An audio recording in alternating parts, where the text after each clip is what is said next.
misalkan dari hasil research kita ya, atau hasil penelitian kita, itu sebenarnya sudah harus, kita jelas ya, tesisnya sudah jelas. Karena kenapa? Biasanya gini, kalau research, biasa kita melakukan ya, kita melakukan percobaan ya, atau eksperimen. Dan kita biasa mengetik hasilnya seperti apa. Dan ketika kita membahas, itu seharusnya sudah dalam bentuk lampau ya, sewajarnya dalam bentuk lampau ya. Karena itu yang sudah kita lakukan sebelumnya. Demikian pula juga dengan ketika kita cited statement, or for example like a result from other researcher, for example, cited about the data, about the statement, about the opinion, yeah. It's supposed to be in the past tense, ya. Generally it's like that, ya. Jadi itu formal grammar, formal vocabulary. Nah, vocabulary ya, ini balik lagi ya, ini pemilihan kata-kata. Kata-kata juga penting ya. Pada intinya adalah ketika di academic writing, sebenarnya ketika kita menulis itu adalah ada ininya ya. Ya, kalau kayak saya tulis, writing is art ya. Menulis itu adalah seni ya, menulis itu ada seninya. Ya, gimana caranya kita bisa menuangkan ide, gagasan ke dalam bentuk tulisan, ya, ada seninya, ya. Jadi oleh karena itu pemilihan kata juga harus tepat. Nanti kita akan lihat contoh-contohnya ya, contoh-contoh yang relevan sekali dengan apa yang sudah dikerjakan kemarin di UTS ya. Bentuk-bentuk kesalahannya seperti apa, ya, itu kelihatan, ya. Be clear, concise, and precise ya. Jelas, ini harus jelas, singkat, padat, tepat ya, terutama tepat ya. Jadi cited juga harus hati-hati ya ketika bikin citasi ya. Harus make sure juga harus bisa dari sumbernya yang kredibel ya. Oke. Ya, ini beberapa hal ya, beberapa hal that must be avoided ya, must be avoided by the writer ya, all of the writer in scientific writing. Especially and when you write a formal text ya, or formal literature ya. Jadi kalau sifatnya formal, sedapat mungkin hindari penggunaan kata-kata atau bentuk-bentuk kata atau bentuk kalimat yang sifatnya tidak formal ya. Sifatnya tidak formal itu seperti apa? Mari kita lihat.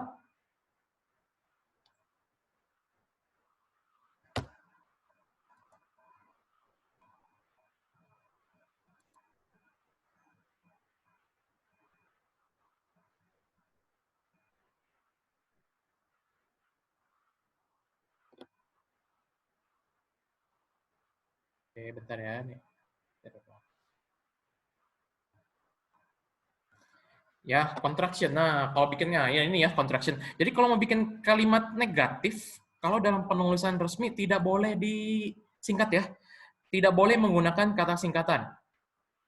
Contoh bentuk singkatan lain, ada yang mau memberikan contoh kata-kata yang disingkat. Ini ketemu juga nih, kata-kata yang disingkat. Iya, isn't itu dicontoh ya, dicontoh di slide-nya ya. Selain itu, bentuk kalimat, bentuk kata bahasa Inggris singkatan itu sebenarnya tidak formal dan harusnya tidak boleh dipakai ya dalam tulisan formal. Ada yang memberikan contoh?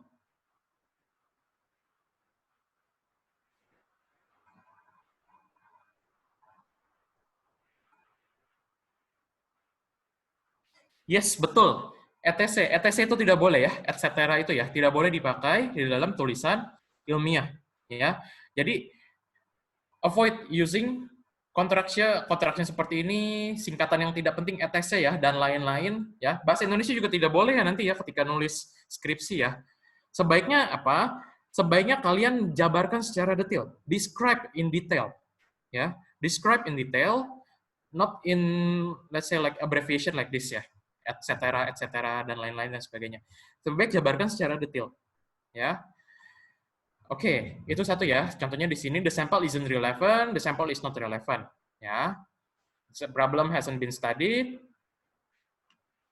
Kalau misalkan kita ada 10 sampel, lebih baik dijabarkan. Lebih baik dijabarkan. Sebut 10-10-nya. Screen-nya masih di slide 1. Zoom kamu nggak error? Kalau di saya sih udah avoid contraction. Iya ya, sebentar ya, sebentar, sebentar.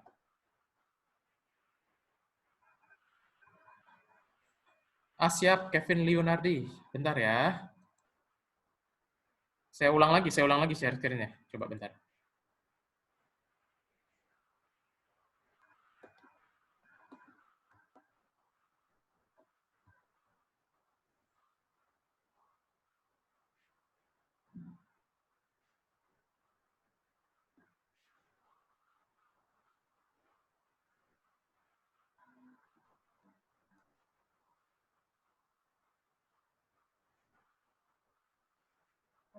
Oke. Bentar ya, saya screen share ulang lagi.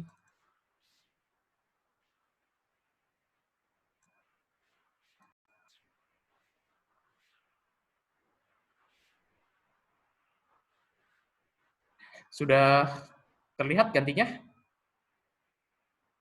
Sudah ya? Oke, sip, sip, sip ya. Oke, saya balik dulu ke sini ya. Ya, ini ya, maksud saya ini yang tadi ya. Contraction, ya. Kalau contraction, ini ya jangan pakai singkatan ya. Ini sifatnya tidak formal, ya. Sifatnya tidak formal di sini. Sebaiknya pakai ini. Et cetera juga ya, et cetera. Ya, et cetera lebih baik kalau ada detail, dijabarkan detail.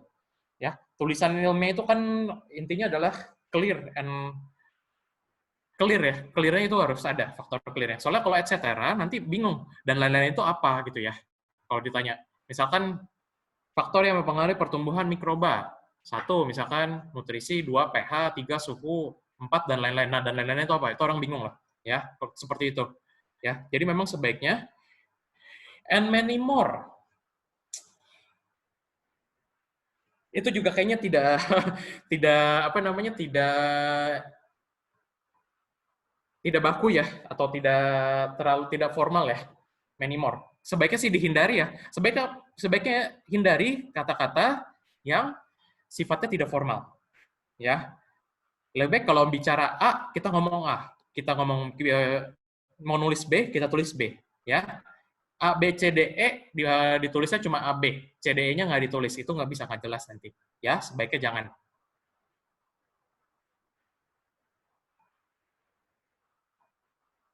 Chokros hand. Kalau ini boleh, ini kan namanya possessive pronouns ya. Ini kan possessive pronouns. Kalau yang ini kan contraction nih. Kalimat yang disingkat. Kalau ini kan beda lagi. Ini pengertiannya beda lagi nih. Sedetil mungkin, yes. Sebaiknya seperti itu. Ya, bikinnya detail.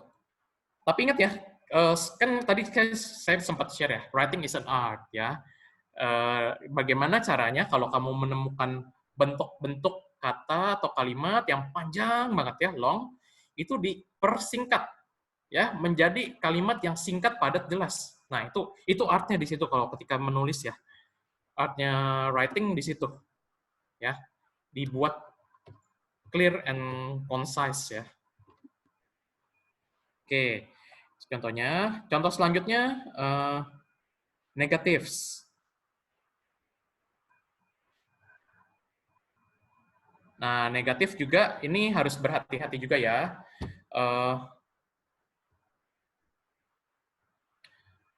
Sebaiknya disarankan jangan menggunakan kalimat negatif. Kenapa? Karena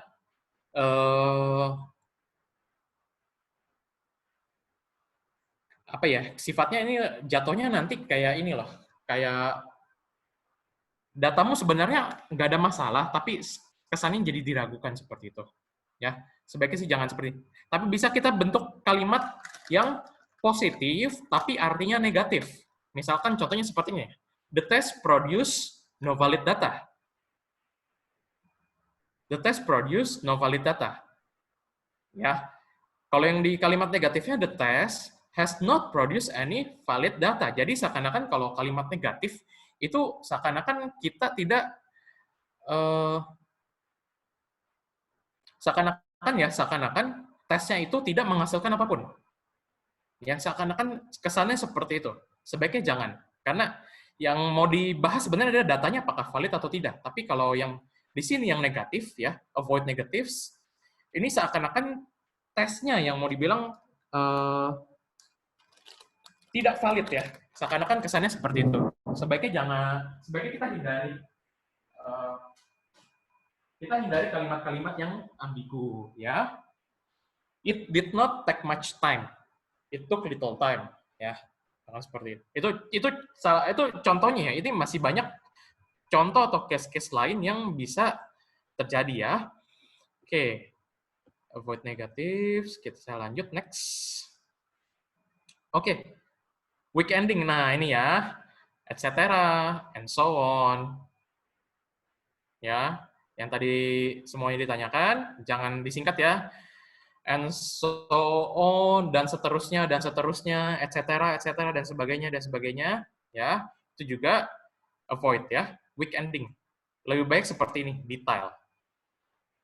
Ya. And kalau ini jelas ya, walau animalnya sini tidak disebutin wild animal, tapi dia jelas. Sifatnya adalah animal. Kalau di sini tidak jelas nih. This device can be used to track lions, tigers, and so on. And so on-nya itu apa? Tidak jelas ya. Apakah masih animal kah? Apakah masih udah jadi human kah? Manusia ya. Tapi kalau di sini yang sebelah kanannya ya yang blue color ini jelas ya.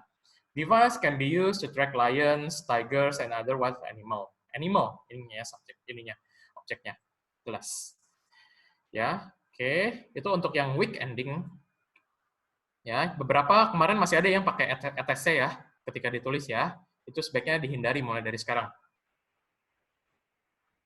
Nah, ini juga sama. Ketika membuat tulisan, sangat tidak disarankan menggunakan personal pronouns atau kata ganti orang pertama atau kata ganti orang kedua. Ya, I, you, we, I, they itu juga nggak boleh ya. Kata ganti orang itu sebaiknya jangan dipakai. Ya, ini kalau di jurnal-jurnal ilmiah, memang ada beberapa jurnal yang tidak terlalu mempermasalahkan. Tapi ada beberapa jurnal yang strict. Dia nggak boleh ada personal pronouns di sini ya.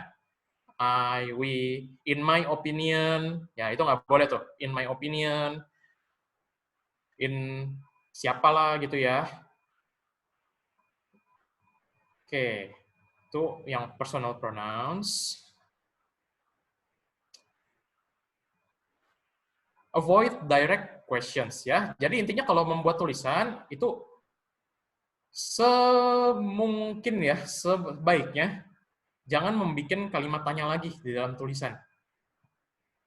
Ya, seharusnya ketika kita mau bilang kita menulisnya adalah clear, concise, itu seharusnya jangan bikin sentence ya, jangan bikin don't make sentence that make reader confused ya. Jangan membuat pembacanya malah jadi pusing ketika baca statement. Ya, ini kayak seperti ini ya, direct question. What can be done to solve the problem? Misalkan mungkin misalkan di results and discussion. What can be done to solve the problem? In this research we use bla bla bla bla. In this research the researcher use bla bla bla bla bla. Sebaiknya jangan pakai ini ya. Ya, lebih baik pakai kalimat yang bukan bentuk kalimat tanya ya, atau sifatnya indirect. Ya. Best options needs to be identified. Oke, ya. Oke, bentuk-bentuk lainnya. Ini juga ya, ini juga sama nih. Repetition ya, atau kalau kita bilang pengulangan kata. Ya, pengulangan kata. Makanya balik lagi ketika menulis ini juga adalah artnya. Repetition ini karena mengulang-mengulang kata ya, mengulang-mengulang kata, padahal maksudnya sama. Ya, sebaiknya ketika mau menjelaskan hal yang sama itu menggunakan vocabulary yang berbeda. Ya, contoh di sini, several problems were encountered when attempting to address this problem. Ya, ada problem, address this problem. Ya, ini namanya repetition atau redundant ya, pengulangan-pengulangan seperti itu. Ya, sebaiknya memang seperti yang di sebelah kanannya itu dibuat kata yang dengan menggunakan kata yang berbeda. Contoh, several obstacles were encountered when attempting to address this problem. Ya, jadi harap diperhatikan nih. Jadi gimana Pak caranya supaya supaya kita tidak memakai same word ya, same word. Suggestion for all of us, better you look the words in the dictionary. Ya, kalau nggak punya dictionary, buka Google, search for the synonym. Ya, look for synonym. Tujuannya apa? Ya ini ya tujuannya. Kenapa harus cari sinonimnya? Tujuannya ini, menghindari yang namanya repetition. Ya, supaya ini apa ya? Kalau faktor lainnya supaya tidak jadi kebiasaan. Soalnya nanti kalau udah terbiasa yang mengulang repetisi ini, jadi nanti kalimat-kalimat selanjutnya pun pasti akan banyak nih kata problem terus-terusan dia biasanya ketika melakukan pembahasan ya. Jadi sebaiknya look for synonym ya. Bahasa Indonesia juga sama nanti ya, dicari sinonimnya. Beberapa tantangan dihadapi ketika mencoba untuk menyelesaikan masalah ini, misalkan ya. Oke, sinonimnya dicari, ya. Oke, sampai sejauh sini, apakah cukup jelas? Apakah cukup clear? Oke, cukup ya. Kalau gitu saya bisa lanjut ke next selanjutnya, slide selanjutnya.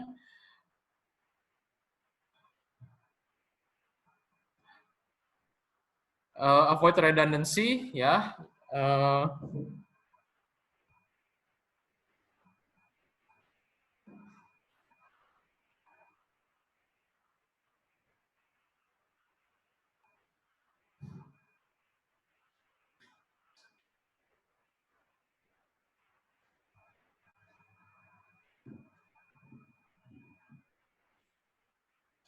Ya, ini contoh kata-kata yang tidak perlu, ya. Kata-kata yang tidak perlu. Ya, kata-kata yang tidak perlu. Jadi jadi mungkin buat beberapa orang menulis itu meaning-nya sebenarnya cukup hanya dengan satu kata. Dengan satu kata itu kita tahu artinya, maksudnya apa. Tapi ditambahkanlah bentuk kalimat lainnya supaya terlihat panjang ya. Ada yang melakukan seperti itu ya. Cuma ini yang tidak boleh sebenarnya ya. Kedepannya kalau menulis itu ya prinsipnya tadi ya, clear and concise. Singkat, jelas, ya padat ya isinya ya. Contoh di sini. Let's say if for example alternative methods were used. Ya, let's say dari kalimatnya juga sudah bentuknya tidak formal ya. Let's say ya. Ya. Better gunakan kata yang pasti-pasti aja ya. Misalkan if alternative methods were used, jelas ya, artinya sama nih, dua kalimat ini artinya sama sebenarnya. Tapi yang satu redundant ya, menambahkan kata-kata yang tidak perlu. Let's say-nya dihilangin. Let's say for example ya, misalkan if ya, alternative methods gitu aja langsung ya, jelas di situ. Kemudian contoh berikutnya di sini the participant were each given a small, little ya. Meaning-nya sebenarnya maunya yang small tapi ditambahkan lagi little dan semacamnya ya. Ini ya saya dihindari hal-hal yang sifatnya redundant ya. Oke.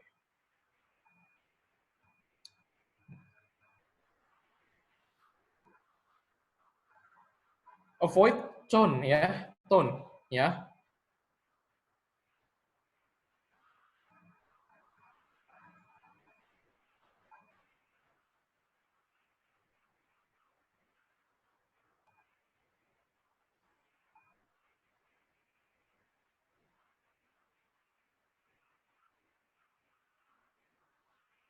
Ya, tone ini maksudnya dalam artian gini ya. Kalau bilang tone ini hindari juga penggunaan kata-kata yang tidak cocok dipakai dalam tulisan formal. Kata-kata yang seperti ini itu mungkin cocok dipakai ketika kalian membuat yang namanya oral presentation. Ya, jadi harus dibedakan ya, oral presentation dan written presentation.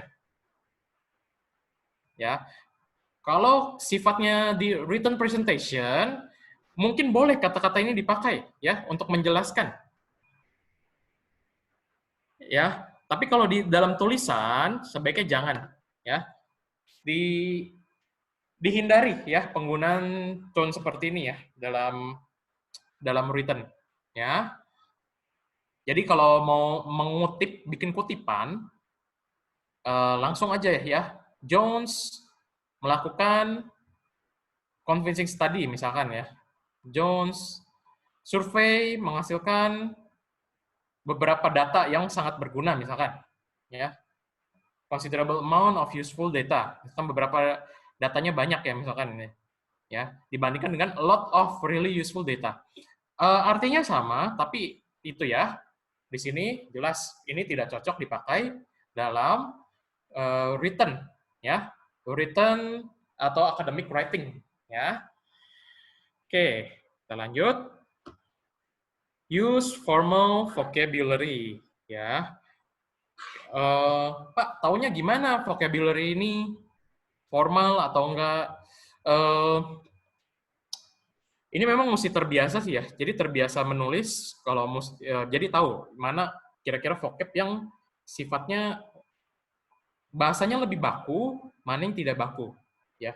Tapi ini juga relatif ya, relatif tergantung dari siapa yang membaca. Eh, Ketika orang dihadapkan dengan yang namanya plagiarism, mau tidak mau dia harus kreatif ya, kreatif dalam arti bagaimana caranya supaya misalkan statement orang artinya sama tapi ditulis dengan cara yang berbeda, tapi maksudnya sama, dia tidak kehilangan makna kalimatnya. Ya, itu balik lagi ya ke tadi ya, supaya menghindari hal yang seperti ini, makanya selalu kalau saya cari yang namanya sinonim.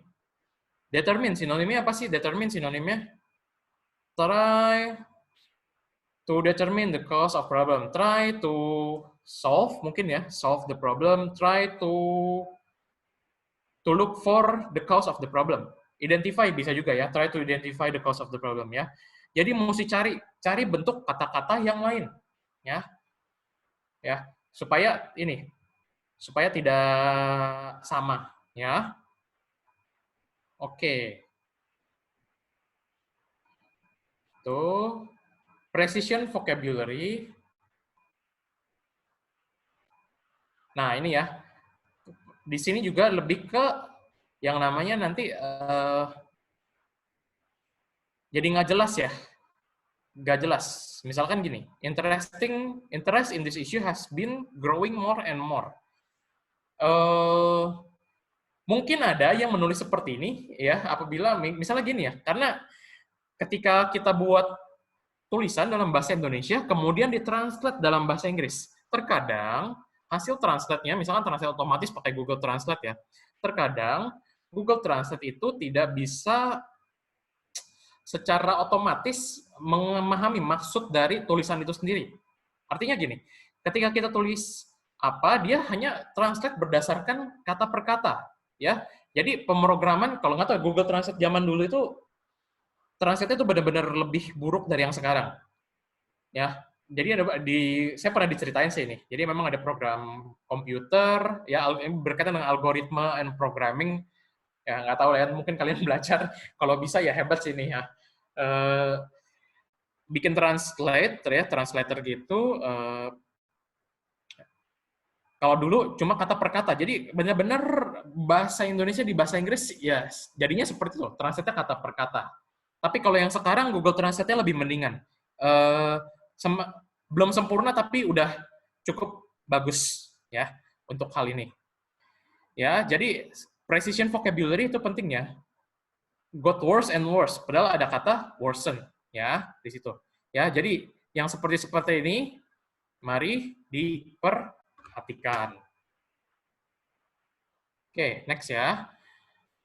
Nah, ini ya. Oke, ini juga banyak ya. Yang kesalahan kedua yang sering muncul ya, yang sering muncul adalah penggunaan transition ya atau words. Jadi semuanya itu harus tahu kapan menggunakan yang namanya transition, kapan harus menggunakan tanda bacanya. Ya, ini juga tanda baca banyak yang miss nih di sini ya. Rata-rata kalau ada penggunaan transisi seperti ini, ya biasanya kalimat sebelumnya itu harus ada kalimat sebelumnya. Ya, ada kalimat sebelumnya. Misalnya kita mau pakai kata however, berarti apa? Kayak kalau di kita kan bahasa Indonesia akan tetapi eh, oleh karena itu ya biasanya apa? Biasanya kalau seperti itu harus ada kalimat pendahulunya yang menjelaskan menjelaskan kalimat awalnya seperti apa. Ya, misalkan kalau kita mau buat dua buah, kita mau menghubungkan ya, saya mau connected to make a make a connection for two sentence ya, make a connection for two sentences ya. Ya, caranya gimana? Kita bisa pakai ini ya, kalimat transisi ini. Tapi biasanya apa? Setelah kalimat pertama selesai, itu harus di-stop dulu kalimatnya, titik. However, koma. Moreover, misalkan contoh kalimatnya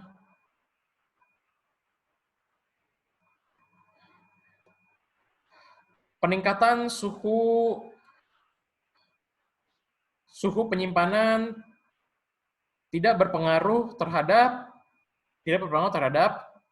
pertumbuhan mikroba. Oleh karena itu, misalkan seperti itu ya, titik. Oleh karena itu, maka koma, maka dapat dilakukan, oleh karena itu, koma, dapat dilakukan pengurangan suhu penyimpanan. Misalkan seperti itu ya. Ya. Jadi titik, jadi ini ya, ketika memakai kalimat ini, tanda bacanya juga mesti jelas ya. Titik koma, ya itu juga harus jelas. Ya. Ini kesalahan-kesalahan dasar yang lumrah kita temui ya di dalam tulisan ilmiah. Nah, ini ya contohnya ya, examples harus ada kalimat sebelumnya. Jadi penggunaan ini untuk menghubungkan antara dua sentences atau phrase ya, dua frasa kalimat ya. Jadi seperti ini. Biasanya seperti ini. Satu kalimat pertama, titik. In contrast, koma, only 45% of female students talk so. Titik. Misalkan seperti itu ya. The experiment presented a number of problems. Titik.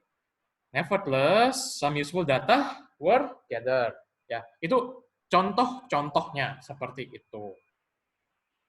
Ya, oke, itu kurang lebih yang dari slide.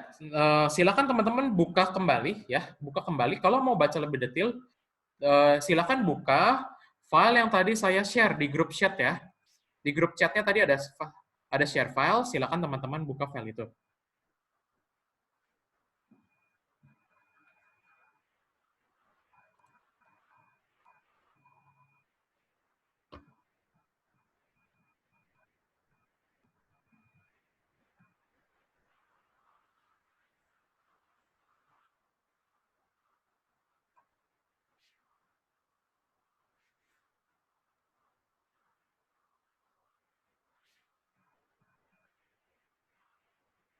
Oke, bentar ya Sarah.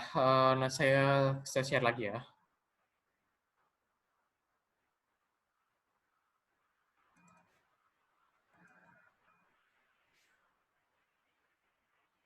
Oke ya, buat yang baru ini silakan dilihat ya. Silakan dilihat. Supaya Oke, thank you Sherin. Ya, jadi yang punya teman-temannya bisa tolong di-share ya ke yang belum dapat ya.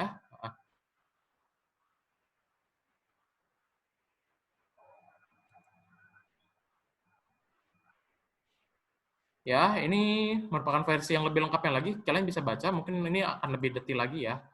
Ya, jadi kalau bicara academic writing ya ini ya. academic writing bukan cuma nulis ya, tapi juga harus present ya. Present, jadi presentation itu nanti ada dua ya, kan seperti yang sudah pernah kita bicarakan ya di kelas, presentation ada dua, bentuknya tulisan, satu lagi bentuknya oral ya, presentation. Nah, ini yang oral juga nih, saya mau ngomongin. Nanti di 2 minggu terakhir, kalian harus buat presentasi ya, presentasi secara oral. Minggu depan saya akan berikan contohnya, presentasi oral presentation itu seperti apa dalam situasi akademik, ya, dalam situasi akademik, ya, itu kita akan buat itu ya. Jadi semua orang di mata kuliah ini harus bisa melakukan yang namanya oral presentation. Kenapa harus bisa? Itu penting. Karena apa? Sampai kapanpun itu akan kepake. Kalian mau di tempat magang nanti, atau nanti site supervisor-nya menyuruh, coba tolong dari yang apa yang kamu kerjakan, kamu presentasikan. Nah, itu penting. Ya, teman-teman harus bisa mempresentasikan bentuk-bentuknya. Namun hanya sayangnya memang karena kondisinya seperti ini, tidak ada pilihan lain ya, tidak ada pilihan lain. Kalau presentasi biasa kalau oral di depan banyak orang, tapi dengan kondisi seperti ini mau tidak mau harus lewatnya online ya, lewat online seperti ini. Tapi tidak apa, online pun bisa ya. Online pun tetap bisa kita melakukan yang namanya oral presentation ya, atau presentasi secara lisan. Oke, balik ke sini dulu ya, balik ke sini dulu. Ya, ini kenapa kita consider writing in English, kenapa ya, kenapa penting writing in English. Ya, evidence base, ya, ini bisa dibaca-baca ya. Di sini bisa baca-baca alasan-alasannya kenapa, why, for what, ya, purpose-nya apa. Oke, ini yang penting. Nah, ini ya, yang banyak kita bisa lihat ya, contoh-contohnya nih ya. Be clear, concise, and precise ya. Ya, ini contoh-contohnya lebih detail, bisa lebih banyak lagi ya. Ya, formal grammar, personal pronoun sangat dihindari ya. Direct questions, ya jangan bertanya lagi ya di dalam tulisan kita. Kita jangan membuat kalimat tanya lagi di dalam tulisan kita ya. Direct question, word order ya. Ya, ini contoh-contohnya yang lebih detail, silakan bisa dibaca-baca sendiri ya. Ini buat latihan kalian di rumah ya. Dibaca. Ini dibaca ya, ini bagus. Slide presentasinya bagus ini ya. Supaya jelas. Nah, ini ya, quotation marks ya. Marks ini kalau ngutip directly quote ya ini ya, harus ada tanda kutip ya, jangan lupa tanda kutip ya.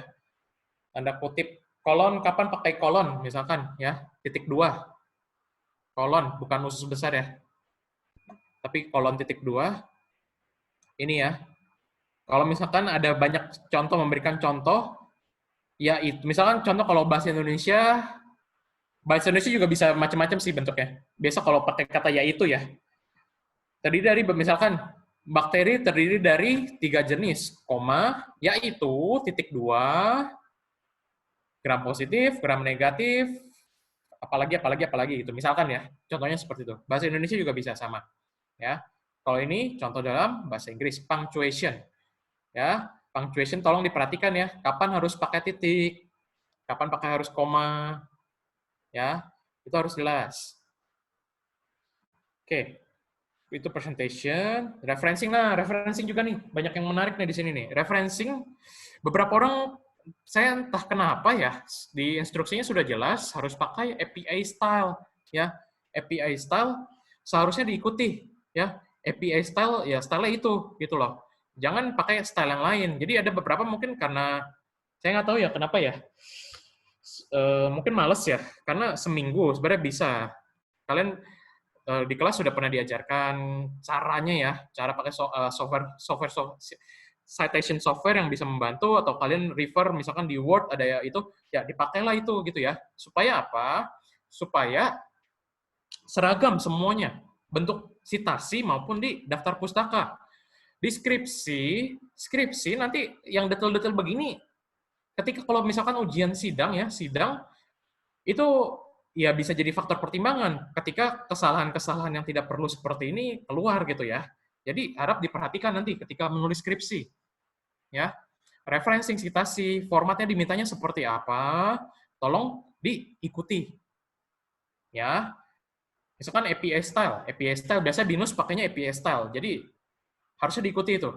Ya, cara nulisnya, misalkan referensinya misalkan ya kayak seperti inilah ya. Referensinya apa namanya? Ya kayak gini ya, misalkan nama pengarangnya siapa, ada tahun, ada judul, ya. Ya ini cara sitasi ya, sorry ini cara sitasi, ya cara sitasi, ya cara sitasi juga harus diperhatikan ya. Sitasi itu misalkan gini, eh, menggunakan API style. Sitasi misalkan lebih dari dua orang, gimana caranya? Sitasi lebih dari dua orang. Nah, kalau kalian tidak menemukan, kalian bisa cari contoh-contohnya, itu kalian Google, ya, itu bisa ketemu. Caranya gimana sih API style lebih dari dua penulis? Itu banyak contohnya, ya. Itu untuk menulis apapun ya skripsi, ya. Lihat aturannya gimana. Nama pengarang, nama ininya siapa, ya, misalkan. Misalkan Misalkan citasi dari dua penulis, misalkan citasi dari dua penulis, atau misalkan membuat satu statement, statement itu juga banyak dikeluarkan oleh misalkan lebih dari 5 penulis, misalkan. Jadi misalkan contoh, misalkan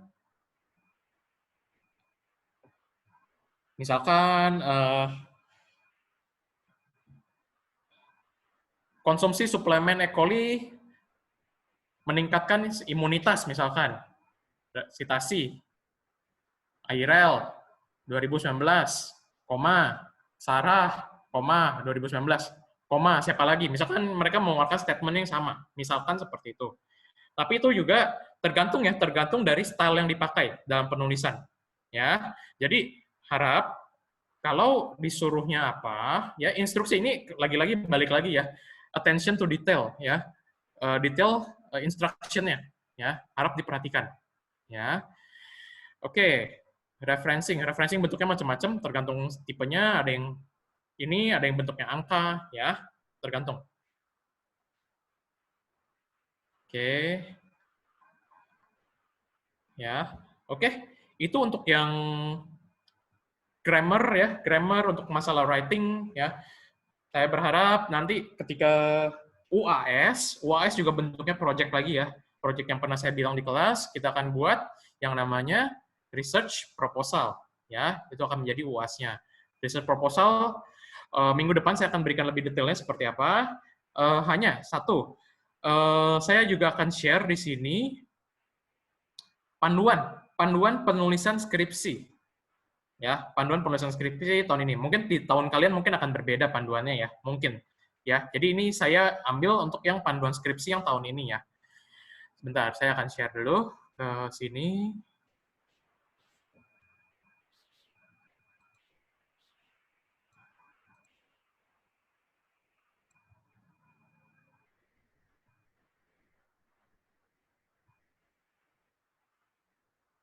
Oke, sudah terima filenya semuanya? Ya, buku petunjuk dan prosedur skripsi food teknologi. Ya, di kolom chat ya, bisa di-download itu filenya. Oke. Ya, kalau sudah mari kita lihat sebentar ya prosedur skripsinya seperti apa ya. At least kalau untuk kalian itu ada gambaran ya. At least ada gambaran seperti apa menulis skripsi ya. Oke, kita lihat dulu buku petunjuk prosedur skripsi Futek.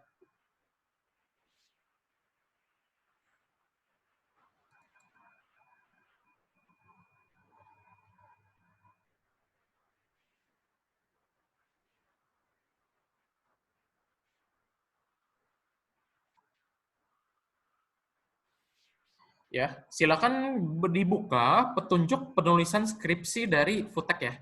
Petunjuk penulisan skripsi Futek 2020.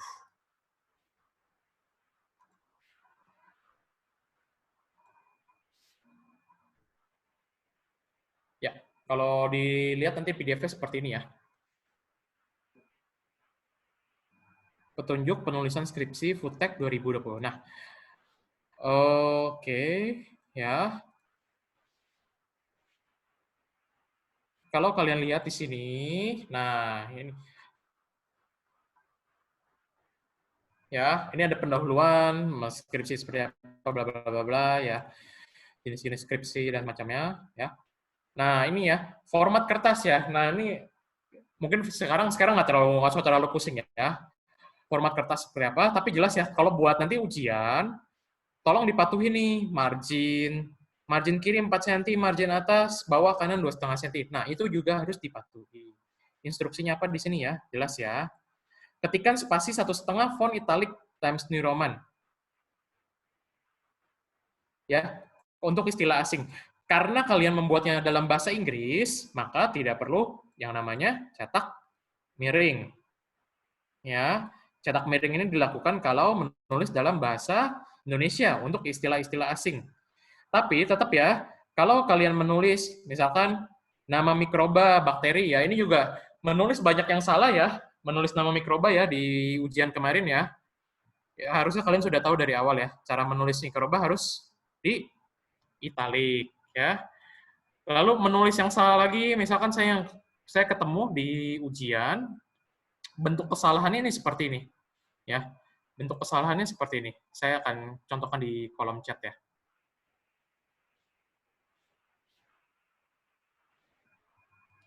Ya, bentuk kesalahannya seperti ini di kolom chat ya, di kolom chat yang salah menulis gram. Coba diketik cara menulis gram yang benar gimana? Gram positif, gram negatif, seperti apa? Gram positif coba, lengkap. Gram positif, gram negatif. Itu jangan disingkat ya, lengkap ya, lengkap. Yes. Cut Azaria benar ya, Sherin juga benar. Cuma yang cut itu nanti P-nya kecil ya. Kalau itu kalau bukannya dia bukan bukan di awal kalimat ya. Jadi diperhatikan ya. Gram gram strip positif. Positif. Gram strip negatif. Ya. Itu harus benar ya nulisnya ya. Gram positif. Gram negatif. Ya. Itu nama Latin, nama ilmiah. Nama Latin juga perhatikan ya, misalkan sampelnya jagung, misalkan jagung. Jadi kalau mau bikin jagung, misalkan kalau menulis jagung, nama Latin, Pak, kalau di dalam kalimat gitu G-nya juga huruf besar ya. Betul, G itu karena apa? G itu besar kenapa? Karena itu nama orang. Ya, betul. Gram positif misalnya. Itu karena G-nya itu nama orang. Jadi kalian harus tulis dalam bentuknya G-nya G besar itu. Gram, terus misalkan apalagi ya? Satuan yang ininya sifatnya nama orang kayak Joule gitu ya, Joule, Newton, itu rata-rata kalau nulis itu pakai huruf besar tuh, kapital, huruf kapital besar. Ya. Jadi kalau yang itu ada pakai yang nama orang harus besar ya, pakainya kapital besar. Ya, contohnya ini gram. Gram itu kan nama orang tuh, penemu pewarnaan gram ya. Makanya disebutnya gram. Oke. Lalu kalau nulis nama Latin juga sama. Misalkan kalau nulis skripsi ya, saya contohkan, misalkan jagung di sini. Ada nama Latinnya. Misalkan nama Latinnya apa? Mesti jelas nama Latin dari genus sampai spesiesnya apa. Misalkan genusnya Cerealia misalkan, spesiesnya Zeamys misalkan seperti ini. LKC, oke. Kenapa dengan LKC? Iya, Sherin mau tanya apa? Oh ya, singkatan juga oke. Jadi begini ya, singkatan. Penggunaan singkatan untuk nama-nama ilmiah. Ya, contoh misalkan bakteri. Contoh misalkan pembuatan yogurt biasanya menggunakan, ini saya kasih contoh kalimatnya ya, misalkan seperti ini. Menggunakan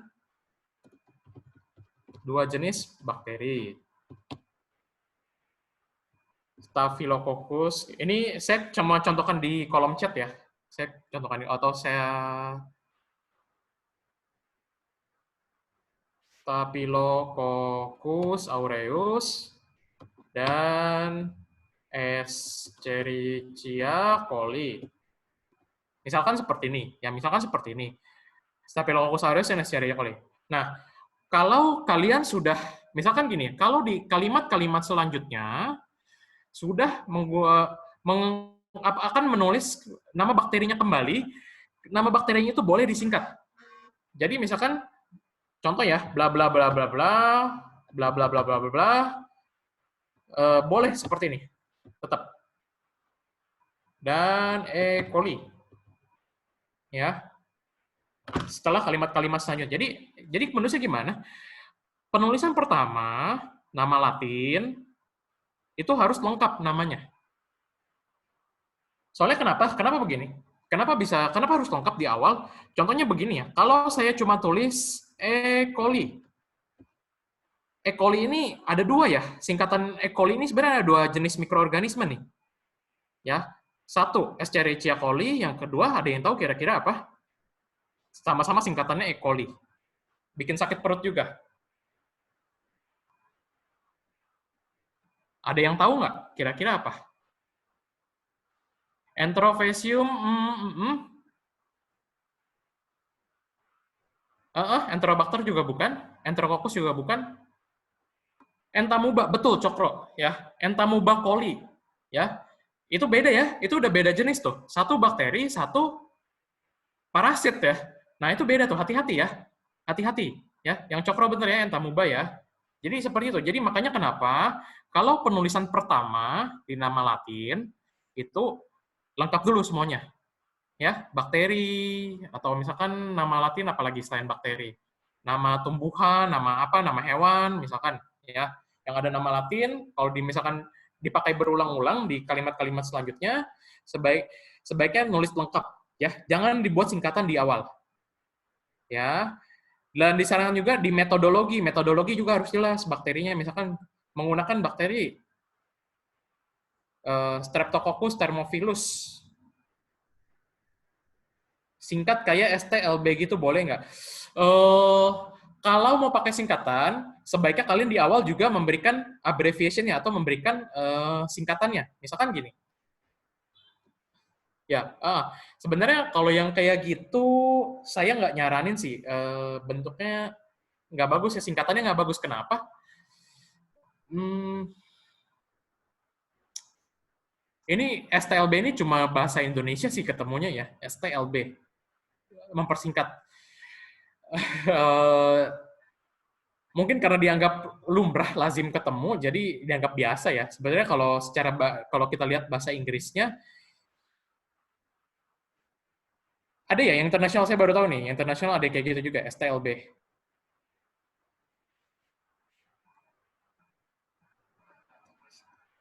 Tapi ada juga sih, boleh, memang ada juga beberapa, betul. Kayak lactic acid bacteria ya, lactic acid bacteria ya, lactic acid bacteria singkatnya LAB, ya. Tapi yang penting sih gini, yang penting sih singkatannya ini, itu harus sesuai ya. Misalkan, karena Streptococcus thermophilus depannya S dan T, jadi dia tetap harus STLB, ya, STLB. Boleh kalau mau dipakai, asal dengan catatan di awal lengkap,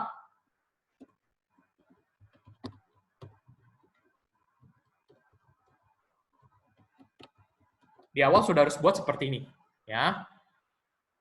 Italic Streptococcus thermophilus di italic, dalam kurung ST. Sisanya baru nanti ke bawahnya boleh pakai ST, LB, LAB, atau kalau nanti pakai bahasa Indonesia BAL ya, lactic acid bacteria.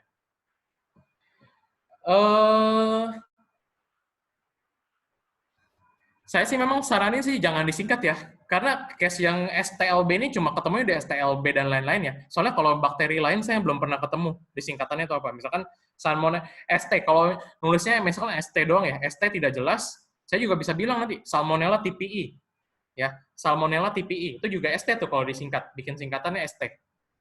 Nah, makanya kenapa memang lebih baik jelas sih di awalnya, nulisnya lengkap.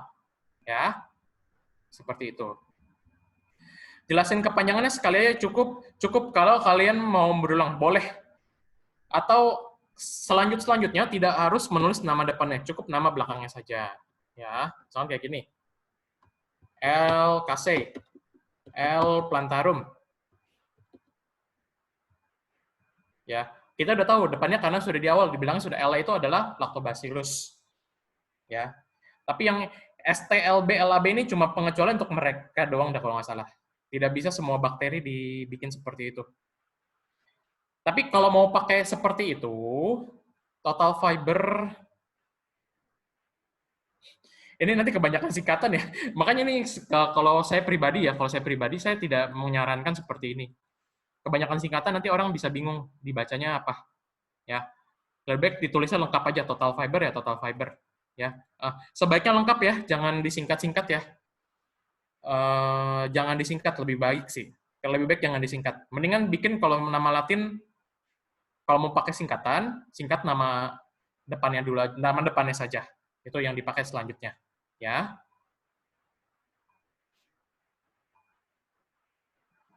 Iya, boleh. Ini benar, Sarah. Kenapa? Staphylococcus adalah bakteri gram positif, betul? Positif bahasa Indonesia, betul. Betul, ini positif, ini bahasa Indonesianya. Bahasa Indonesia pakai VI ya, V, Victory I. Boleh, di Indo juga gitu. Tapi intinya adalah gram. Gramnya ya, gramnya itu harus besar. Ya, oke ya, clear ya itu ya. Oke, kalau gitu kita lanjut lagi ke yang tadi, slideshow di... Oh ya, silakan Cokro.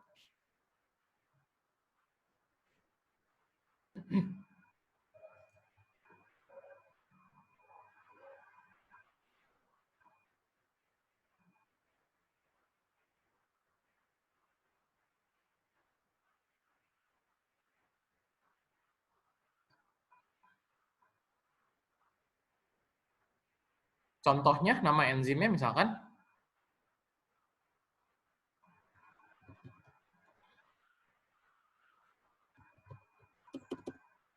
kalau kalau yang boleh disingkat lagi, biasa ya, yang biasa saya ketemu ya. Contoh misalkan ini, alfa amilase. Nah, alfanya itu kalian boleh pakai simbolnya alfa ya. Di sini nggak ada simbol alfa sih ya. Di Word ya, harus di Word. Ya, alfa, beta, gamma. Kalau ada simbolnya, kalian boleh pakai simbol, disingkat. Tidak harus pakai tulisan. Ya, AMG. AMG. Bahasa Indonesia boleh. Ya, boleh.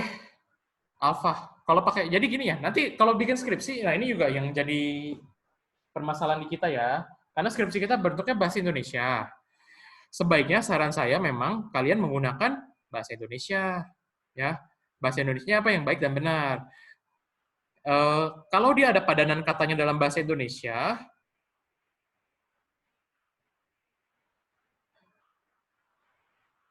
um, boleh kalau mau pakai singkatan boleh, tapi memang harus jelas di awalnya nulisnya. Ya, serotonin transporter harus jelas di awalnya. Ya, boleh nggak apa-apa. Ya, kalau tapi ingat ya penggunaan singkatan itu kalian harus hati-hati juga. Kalau di kalimat-kalimat selanjutnya tidak dipakai, jangan membuat singkatan, tidak boleh. Ya, kalau serotonin transporter munculnya cuma satu kali dari misalkan 20 halaman. 20 halaman bikin cuma muncul di satu halaman. Nah, itu tidak boleh pakai singkatan. Harus tulis lengkap. Ya. Oke. Oke ya, kita lihat lagi ya untuk panduan penulisan skripsi. Ya, format kertasnya ya kalian bisa atur ya, font satu setengah, fontnya jaraknya 1,5 dan semacamnya ya. Baca-baca lagi. Eh, tentu nanti ujian tidak bahasa Indonesia ya, tetap ujiannya bahasa Inggris ya, pakai bahasa Inggris. Tidak sepanjang panduannya karena ini panduan skripsi ya, panduan skripsi juga mungkin tidak ini detail sekali ya. Cuma yang harus dijadi patokan kalian adalah namanya proposal, artinya proposal itu mau menyatakan apa yang akan kalian kerjakan ya, apa yang akan kalian kerjakan untuk skripsi. Ya, jadi kalian cukup fokus di misalkan introduction and literature review itu bisa dijadi satu ya kalau bikin proposal ya, nggak harus dipisah. Kalau mau dipisah juga boleh, tidak masalah. Ya, metode penelitian. Metode penelitian ini bisa nanti bentuknya kita akan lihat seperti apa. Ya, jadi cukup fokus di 3 bab ini ya, pendahuluan, literature review, and research methodnya seperti apa. Ya, itu yang penting. Kalau ketika mau bikin proposal, jelas ya kalau ada yang bikin bab 4, bab 5 ini salah ya, karena di proposal belum dilakukan. Gimana bisa ada hasilnya? Ya, tetap ya bikin pendahuluan, introduction, ada literature review-nya, jelasin ya, harus jelasin ya latar belakang, bla bla bla ya, seperti biasa. Itu kalian harus jelasin ya di proposalnya. Tetap harus cantumkan yang namanya reference ya, reference-nya minta formatnya seperti apa, kalian harus ikuti ya, bikin reference-nya ya. Oke. Oke. Jadi di situ yang penting ya, yang penting di situ ya, isi dari proposal ini ya, pendahuluan, nah, nanti buat cover juga kalian bikin yang namanya halaman judulnya ya, halaman judulnya saja ya. Nggak usah bikin abstrak kata-kata abstrak, judul dan abstrak saja yang dibikin. Sisanya tidak usah. Ya. Jadi judul sedapat mungkin ikuti saja format soft cover skripsi ya, seperti apa ya. Depannya seperti apa bikinnya, kalian ikuti saja. Ya, nih ada halaman judul ya. Halaman judul dimulai dengan jarak 4 spasi dari margin atas. Nah, ini juga diikuti saja ya. Pakai logo BINUS seperti apa ya. Logo BINUS caranya dapetnya gimana, itu ada semuanya di panduan, kalian bisa ikuti. Ya. Untuk UAS nanti ada panduan terpisah atau tetap ikutin yang panduan skripsi? Secara garis besar bisa ikuti panduan skripsi ya. Namun tetap ya, ikut nanti panduannya, lihat di panduan di soalnya ya. Tapi garis besarnya seperti yang deskripsi, yang seperti poin-poin yang sudah saya sebutkan, ya. Minimal ada bab 1, bab 2, bab 3 yang tadi, ya. Bab 1, bab 2 itu boleh digabung, terserah. Ya, intinya harus ada introduction, harus ada jelas ya tujuannya mau ngapain kalian melakukan misalnya mau melakukan penelitian, tujuannya apa sih? Ya, penelitian ini dilakukan, ya itu harus ada tetap, ya. Ya, introduction itu harus jelas clear, ya. Metodologi penelitian bisa dipakai misalkan mau membuat produk minuman fungsional, mau uji antioksidan, anti mikroba, ya misalnya itu juga bisa dicantumkan di situ ya. Oke, research proposal seperti apa bikinnya? Bikinnya nanti jangan panjang-panjang, ya. Research proposal maksimal antara 6 sampai 7 halaman ya, 6 sampai 7 halaman di luar dapus dan judul, ya. Itu udah paling maksimal ya, jangan lebih dari itu, ya. 6 sampai 7 halaman, jangan lebih dari itu. 6 sampai 7 halaman di luar judul dan daftar pustaka. Ya, ingat ya, bikinnya jangan usah panjang-panjang. 6 sampai 7 halaman ya. Dan nggak boleh terlalu singkat juga ya, misalkan oh ya, saya bikin minimal ya, minimal 4 halaman. Minimal 4 halaman, maksimal 7 halaman. Ya, pasti 1,5. Jangan panjang-panjang ya. Ingat ya, minimal ada 4 halaman, maksimal 7 halaman. Oke. Ya, silakan kalian baca-baca kembali panduannya ya. Panduan referensinya harusnya sih mirip-mirip ya, harusnya APA style ya referensinya. Cuma di sini harus jadi catatan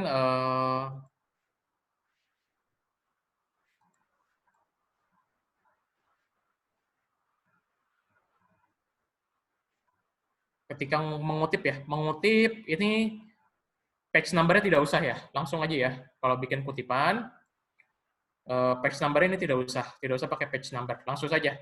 Nama pengarangnya siapa, tahun berapa, ya. Cara ngutip tidak langsung, ya. Oke, itu untuk cara penulisannya. Oke, sampai sejauh ini ada pertanyaan dulu. Ada pertanyaan untuk materi kita hari ini?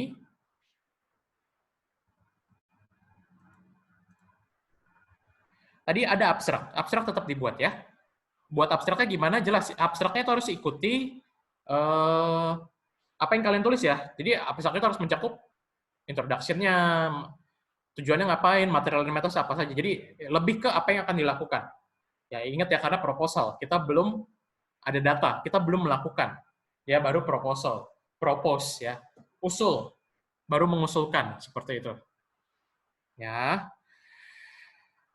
1,5 ya, spasinya 1,5, tidak 1,15 ya, spasinya 1,5.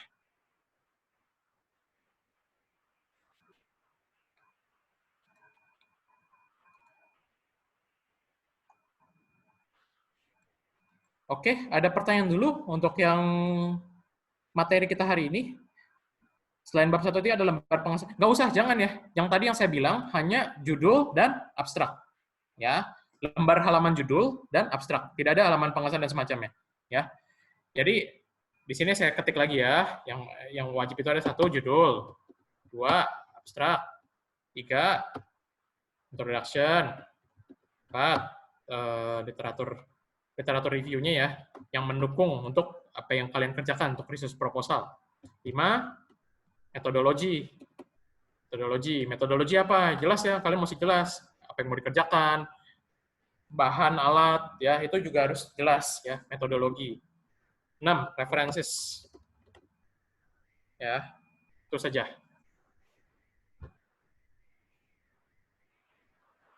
Oke, ada pertanyaan lagi?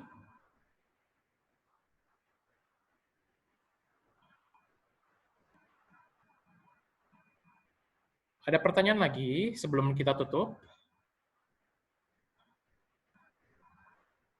Individu, betul. Ujian individu ya, tidak ada tugas kelompok ya. Ujian individu. Jadi setiap orang harus bisa membuat research proposal. Ya.